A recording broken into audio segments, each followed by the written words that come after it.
Hello friends, discrete mathematics के lecture number 33 में आपका स्वागत है। आज के लेक्चर में हम लोग प्रॉब्लम के सॉल्यूशन ढूंढने की कोशिश करेंगे। एक हमारे पास रिकर्सिव रिलेशन से संबंधित प्रॉब्लम है और इस मैथमेटिकल प्रॉब्लम का सॉल्यूशन ढूंढने की कोशिश करेंगे। हमारा प्रॉब्लम क्या है? AR + 5AR - 1 + 6AR - 2 = 0। इस प्रॉब्लम को देखने से एक बात तो स्पष्ट हो जाती है कि ये होमोजीनियस प्रॉब्लम है। यहाँ पर अगर जीरो आप देखें तो आप समझ लें कि ये प्रॉब्लम होमोजीनियस है। दूसरी बात है कि किस ऑर्डर का है, तो ऑर्डर निकालना पिछले लेक्चर में हम लोगों ने सीखा था कि हमारा हाइयर ऑर्डर है R-2। इसको जब डिडक्ट करेंगे तो R-R+2 R कैंसिल हो जाएगा, मतलब ये सेकेंड ऑर्डर का प्रॉब्लम है। तो सेकेंड ऑर्डर के प्रॉब्लम का सॉल्यूशन क्या होगा? सबसे पहला इक्वेशन तो हमारा यही है, ये हमारा इक्वेशन नंबर 1 हो गया। अब इक्वेशन नंबर 2 की बात करें, इस प्रॉब्लम का सॉल्यूशन कैसे आएगा? सेकेंड ऑर्डर रिलेशन है, ये समझ में आ गया। होमोजीनियस प्रॉब्लम है, ये समझ में आ गया। तो इस इक्वेशन का सॉल्यूशन होता है m² + m + 1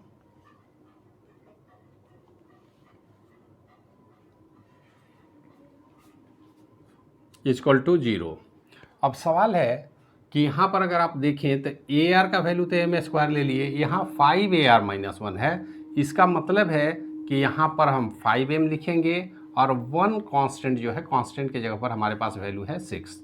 तो ये हमारा इक्वेशन ऑक्सिलरी इक्वेशन हो गया। तो ऑक्सिलरी इक्वेशन ये है, सॉल्यूशन इस फॉर्म में लिखना होगा। लेकिन समस्या ये है कि इस सॉल्यूशन को अब हम कैरेक्टरिस्टिक रूट निकालेंगे, तो इसका थोड़ा सा सॉल्यूशन बनाने की कोशिश करेंगे। अलजेब्राइक इक्वेशन है, इसका आसानी से रूट निकाला जा सकता है। रूट निकालने के लिए हम क्या करेंगे? सबसे पहले ऐसा करते हैं, हम m² + 3m + 2m + 6 = 0 हम लिख सकते हैं। अब अगर ऐसा लिख सकते हैं तो यहाँ पर हम m कॉमन निकाल लेते हैं, m + 3 और देन +2 कॉमन ले लें तो यहाँ भी होगा m + 3 = 0। इसका मतलब इक्वेशन हमारा हो रहा है m + 2 and m + 3 = 0। Characteristic root क्या होगा? यहाँ पर m एक -2 आ रहा है, दूसरा -3 आ रहा है, यही हमारा रूट है। इस इक्वेशन के आधार पर हमने बना लिया, तो ये आप आसानी से कर सकते हैं। सबसे पहले जो भी इक्वेशन है वो उसको हम पता लगाएं कि होमोजीनियस है या नहीं। अगर होमोजीनियस है तो किस ऑर्डर का है? तो सेकेंड ऑर्डर का है। सेकेंड ऑर्डर का इक्वेशन हमने तैयार किया और इसके आधार पर इसका कैरेक्टरिस्टिक रूट निकाल लिया। कैरेक्टरिस्टिक रूट आता है -2 और -3। अब सवाल है कि कैरेक्टरिस्टिक रूट जब मिल गया तो इसका जनरल सॉल्यूशन क्या होगा? तो जनरल सॉल्यूशन अगर इस प्रॉब्लम का हम लिखें,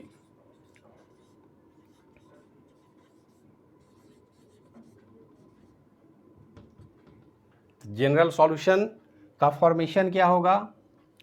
C1 कांस्टेंट वैल्यू है, C1 -2 to power R plus C2 -3 to power R। इसको और अगर सिंप्लीफाई करें तो आप इसको कर सकते हैं -2 टू पावर R। इसका मतलब अब इसको इसी फॉर्म में हम रहने दे सकते हैं, कोई दिक्कत नहीं है। पावर चूँकि R है तो R का जो भी वैल्यू होगा उसको हम इम्प्लीमेंट कर देंगे। और यहाँ पर आप इतना जनरल सॉल्यूशन इतना भी लिख करके छोड़ सकते हैं, कोई दिक्कत नहीं है। ये जो हमारा रिकर्सिव प्रॉब्लम था, इसका जनरल सॉल्यूशन इस रिकर्सिव रिलेशन का हमारा आ रहा है C1 × -2 to power R plus C2 -3 to power R। तो इस तरह से आप सॉल्यूशन निकाल सकते हैं। जो भी रिकर्सिव रिलेशन से रिलेटेड प्रॉब्लम होगा, जो भी इक्वेशन होगा, हमारा प्रॉब्लम ये था। इस प्रॉब्लम में आप सबसे पहले देखेंगे कि आपका प्रॉब्लम होमोजीनियस है या नहीं है। इनिशियल कंडीशन कुछ नहीं दिया हुआ। होमोजीनियस प्रॉब्लम में सबसे बड़ी बात है कोई इनिशियल कंडीशन नहीं होगा, डिफाइंड नहीं है, कोई बात नहीं है। अब इसको सेकेंड ऑर्डर इक्वेशन है तो सेकेंड ऑर्डर का फॉर्मेशन पिछले लेक्चर में हमने देखा था, m² प्लस 5m प्लस 6 के फॉर्म में होगा। इनका कैरेक्टरिस्टिक रूट आप निकालेंगे और फाइनल रिजल्ट का भी फार्मूला पिछले लेक्चर में आपने देखा है, उसको आप ध्यान में रखेंगे। और ये हमारा फाइनल जनरल सॉल्यूशन हो गया इस रिकर्सिव रिलेशन का। तो ये सिंपल सा सवाल है, कोई मुश्किल काम नहीं है, आप आसानी से कर सकते हैं। थोड़ा सा और कॉम्प्लेक्स अगर सॉल्यूशन हो निकालने की कोशिश करें, थोड़ा सा और कॉम्प्लेक्स प्रॉब्लम हो तो क्या होगा, एक और प्रॉब्लम पर हम लोग काम करें ताकि हम इस प्रॉब्लम को आसानी से समझ सकें। तो इसको रब करते हैं, फिर दूसरा इक्वेशन लेते हैं जिस पर अभी काम करेंगे।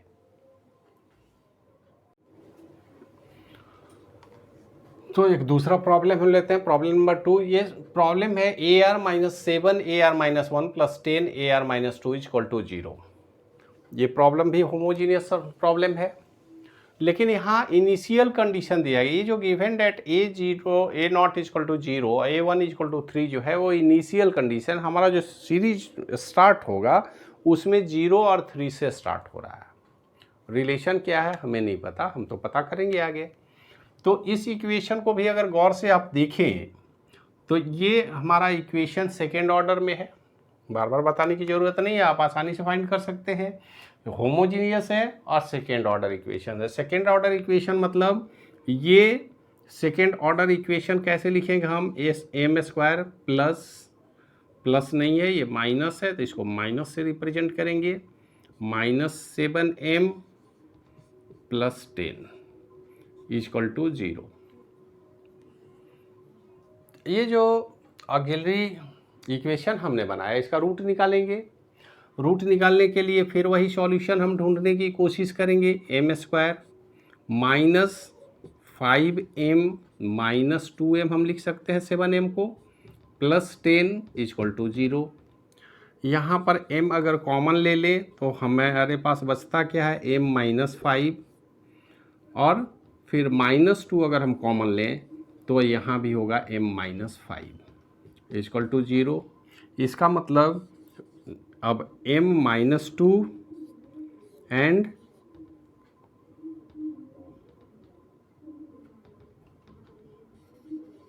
m minus 5 equal to 0। अब इसका m का वैल्यू क्या होगा, पहला होगा 2 और दूसरा होगा 5। ये हमारा कैरेक्टरिस्टिक रूट है जो हमने निकाला। यहाँ तक में तो कोई दिक्कत नहीं है। अब सवाल ये है कि इसका एक्चुअल जो सॉल्यूशन होगा वो क्या होगा।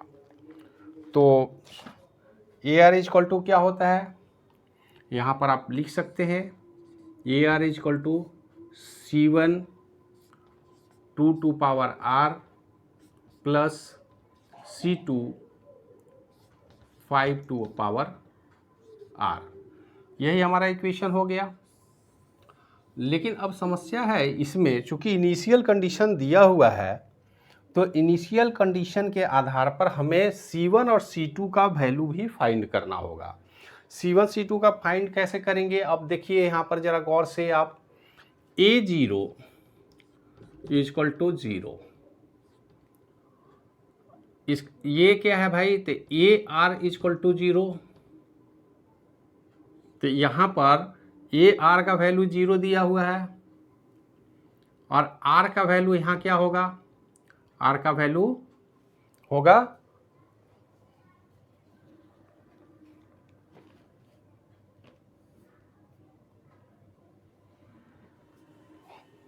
A0 इक्वल टू, तो R का वैल्यू भी 0 है। यहाँ पर ये जो कंडीशन दिया हुआ इसमें आपको देखना है कि यहाँ पर क्या है 0, तो इसका मतलब R का वैल्यू 0 और कंप्लीट, अगर A0 का वैल्यू 0 है तो AR का वैल्यू 0। ये जो इनिशियल स्टेट है फर्स्ट स्टेट की हम बात कर रहे हैं। ये इनिशियल स्टेट में दिया हुआ है A0 इक्वल टू 0, तो A0 AR है तो अगर ए आर का वैल्यू 0 है तो आर की जगह पर भी तो 0 है, तो हमारा ए आर का वैल्यू भी 0 है और आर का वैल्यू भी 0 है। अब जरा सा देखिए इसके लिए हम क्या करें, तो इसको जरा हम मिटा लें पहले।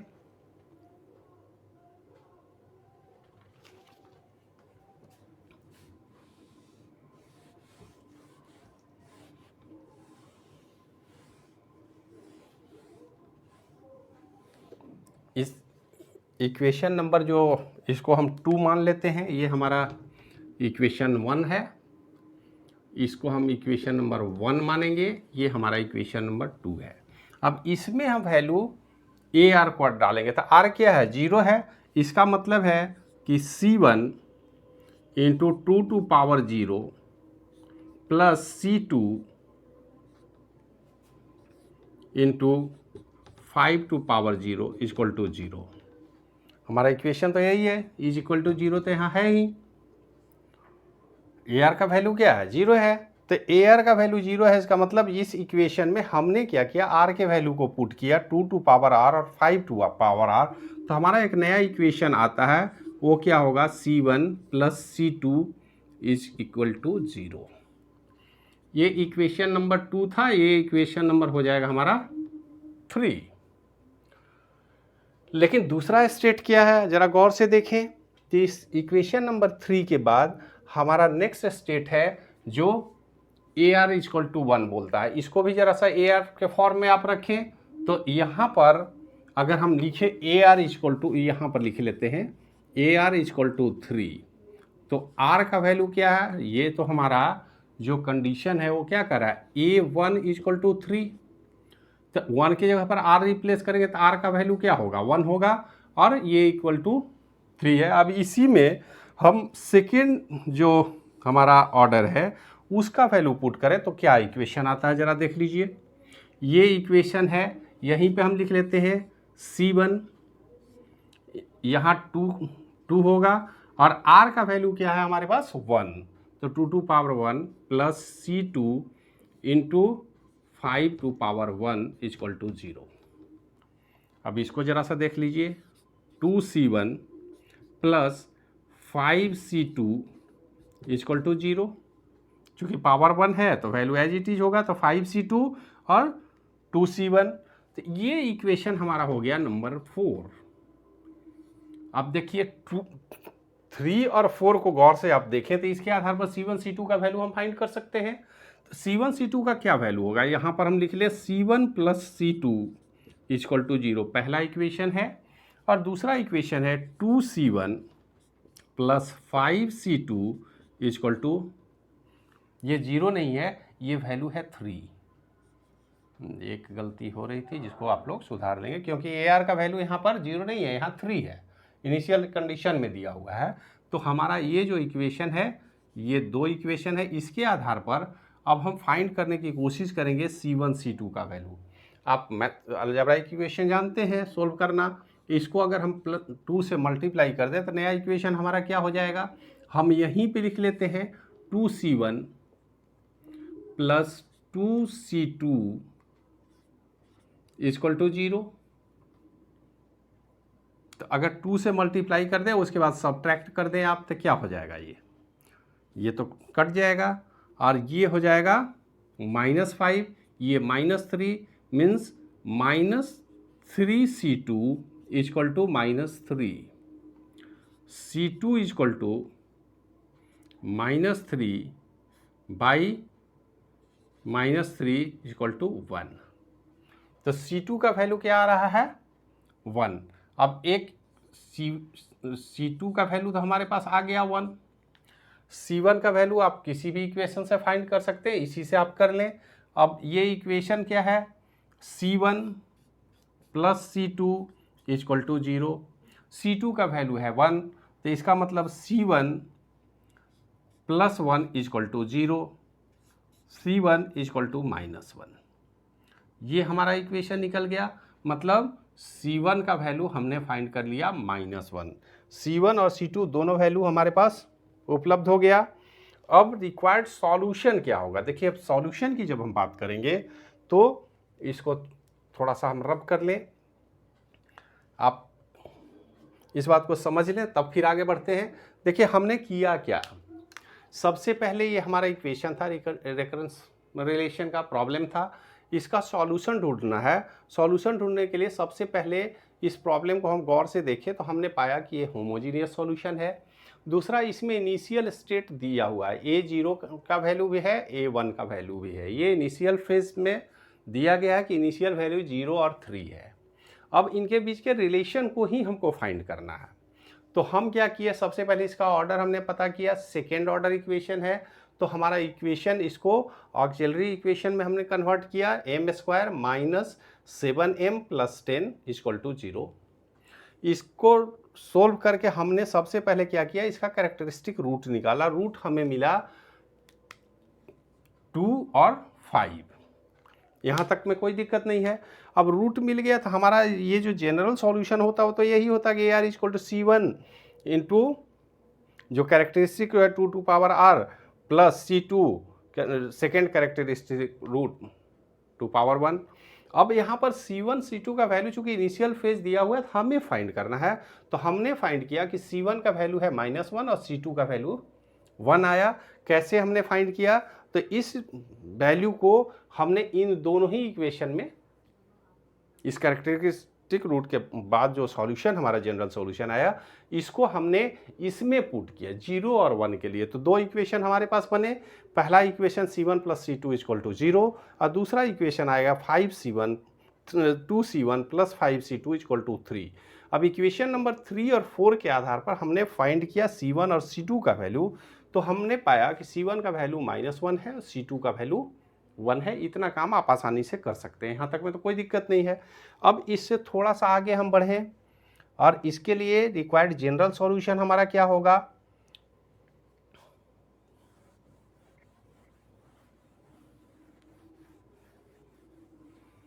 तो ये जो जनरल सॉल्यूशन था वो तो ऑलरेडी है, C1 और C2 का वैल्यू इसमें पुट कर दीजिए। तो यहाँ पर AR इक्वल टू C1 क्या है -1, तो -1 into 2 to power R plus C2 का वैल्यू है 1, तो 1 इंटू 5 टू पावर R। इसको अगर और सॉल्यूशन में लेके जाएं तो क्या होगा, -2 to power R plus 5 to power R, और -2 टू पावर R और 5 टू पावर R जो है, इसको अगर हम कहें तो इसको थोड़ा इंटरचेंज कर लें। हम क्या लिख सकते हैं इसको कि 5 to power R minus 2 to power R, यही हमारा जनरल सॉल्यूशन है इस इक्वेशन का।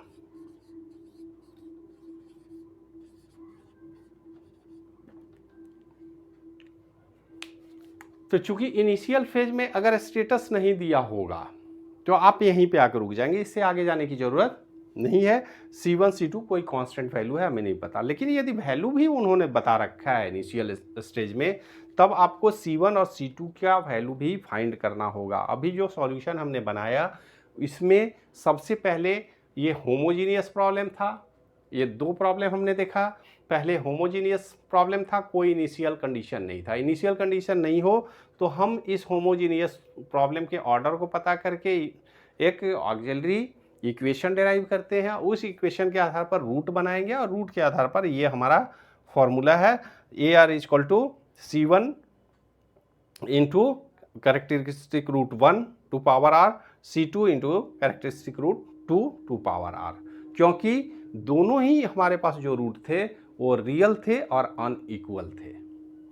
तो पिछले वीडियो लेक्चर में हमने बताया है, उसको ध्यान में रखेंगे। तो अगर रियल और अनइक्वल रूट हो तो हमारा ये सॉल्यूशन है जनरल सॉल्यूशन। लेकिन अगर हमारे जनरल सॉल्यूशन में इनिशियल वैल्यू भी दिया गया हो तब हमें C1 C2 का वैल्यू भी फाइंड करना होगा। और फाइंड कैसे करेंगे, उसके लिए फिर नए तरीके से यहाँ पर AR0 और AR1 के आधार पर हम वैल्यू पुट करके नया इक्वेशन डिराइव करते हैं, C1 C2 को फाइंड करते हैं। एक इक्वेशन इसके लिए बनाए, एक इक्वेशन दूसरे के लिए बनाए, और इन 3 4 के आधार पर हमने C1 C2 का वैल्यू फाइंड किया और इसी वैल्यू को यहाँ पर पुट किया। चूँकि हमारा वैल्यू यहाँ पर -1 1 है तो ये -1 मल्टीप्लाई होगा यहाँ प्लस 1 मल्टीप्लाई होगा, तो फाइनल हमारा जनरल सॉल्यूशन जो है वो 5 to power r minus 2 to power r होगा। और इस तरह से हम आसानी से इस इक्वेशन को डिराइव कर सकते हैं। अगर इतना आप कर पाते हैं तो आसानी से आपका प्रॉब्लम का सॉल्यूशन निकल जाएगा। दो प्रॉब्लम था, एक होमोजीनियस प्रॉब्लम कोई इनिशियल कंडीशन नहीं, दूसरा होमोजीनियस विथ इनिशियल कंडीशन। तो इस तरह के प्रॉब्लम का सॉल्यूशन ढूंढने की कोशिश करेंगे, प्रैक्टिस करेंगे और जनरली इसी तरह के प्रॉब्लम एग्जामिनेशन में पूछे जाएंगे जो आप आसानी से कर सकते हैं, कोई मुश्किल काम नहीं है। तो इस वीडियो में इतना ही, मिलते हैं नेक्स्ट वीडियो में, तब तक के लिए धन्यवाद।